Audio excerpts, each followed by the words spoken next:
ओम नमः शिवाय। जय शिव शंभु, जय भोलेनाथ, जय सियावर रामचंद्र की जय, पवन सुत हनुमान की जय। उम्मीद है आप सब अच्छे होंगे और श्री रघुपति से प्रार्थना है कि आपके और आपके परिवार पे सदा अपनी कृपा बरसाते रहें। आज दोस्तों हम रामायण से, रामचरितमानस से जानेंगे कि संतों के लक्षण कैसे होने चाहिए। यहाँ पे नारद जी भगवान राम से पूछते हैं, संतन के लक्षण रघुबीरा, संतन के लक्षण रघुबीरा, कहूँ नाथ भव भंजन भीरा। सुन मुनि संतन के गुण कहूँ, जिन्हते मैं उनके बस रहूँ। हे रघुवीर, भव भय, जन्म मरण के भय का नाश करने वाले मेरे नाथ, अब कृपा कर संतों के लक्षण कहिए। ये नारद भगवान राम जी से कहते हैं। तो श्री राम जी ने कहा, श्री राम जी क्या कहते हैं, हे मुनि सुनो, मैं संतों के गुणों को कहता हूँ, जिनके कारण मैं उनके वश में रहता हूँ। श्री रामचंद्र जी बताते हैं कि संतों के गुण कैसे होता है।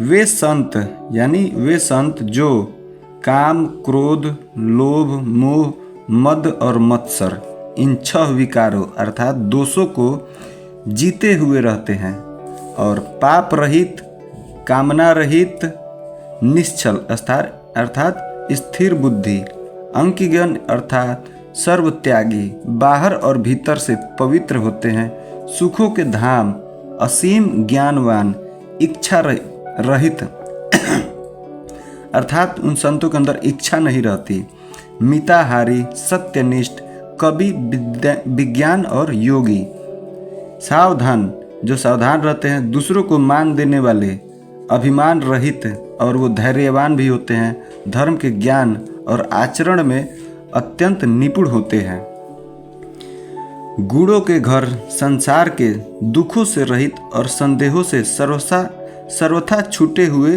होते हैं, वही संत होते हैं। और वो मेरे चरण कमलों को छोड़कर, उनको ना देह ही प्रिय होता है और ना ही घर, अर्थात संत जो होते हैं वो प्रभु के चरणों को छोड़कर और किसी चीज़ का इच्छा नहीं करते, कानों से अपने गुण सुनने में सकुचाते हैं, अर्थात संत वही है जो अपनी बड़ाई सुनने में थोड़ा सा सकुचाते हैं और वही दूसरों के गुण सुनने से विशेष हर्षित हो जाते हैं, यानी दूसरे की प्रशंसा सुन के उनको अच्छा लगता है, वही संत होते हैं। सम और शीतल होते हैं, न्याय का कभी त्याग नहीं करते, अर्थात संतों को न्याय प्रिय होता है और संत सरल स्वभाव के होते हैं और सभी से प्रेम रखते हैं, अर्थात संत किसी से बैर नहीं करते। संत वही है जो किसी से बैर ना करे। फिर आइए, वे जो संत होते हैं वे जप, तप, व्रत, दम, संयम और नियम में रत रहते हैं, अर्थात इन सब में वो नियम से रते रहते हैं और गुरु गोविंद तथा ब्राह्मणों के चरणों में प्रेम रखते हैं, वही संत होते हैं। और उनमें श्रद्धा, क्षमा, श्रद्धा भी हो, क्षमा भी हो, मैत्री, दया, मुदिता अर्थात प्रसन्नता और मेरे चरणों में निष्कपट प्रेम होता है, वही संत होते हैं। तथा वैराग्य, विवेक, विनय, विज्ञान, परमात्मा के तत्व का ज्ञान और वेद पुराण का यथार्थ ज्ञान रहता है, वो संत होते हैं।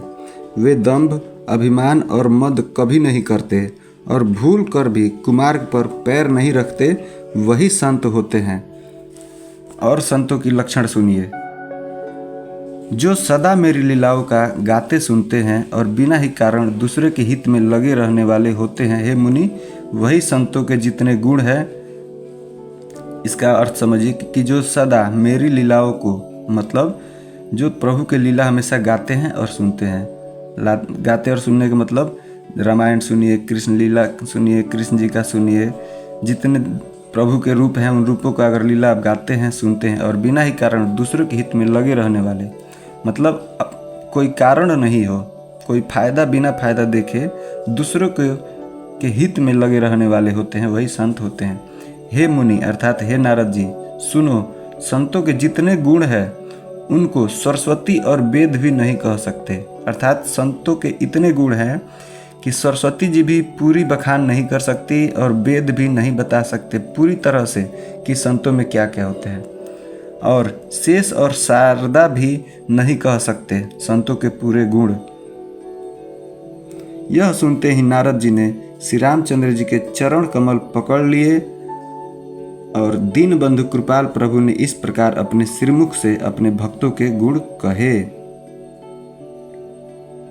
भगवान के चरणों में बार बार सिर नवाकर नारद जी ब्रह्मलोक को चले गए। अब यहाँ पे तुलसीदास जी कहते हैं कि वे पुरुष धन्य हैं जो सब आशा छोड़कर केवल श्री हरि के रंग में रंग गए हैं।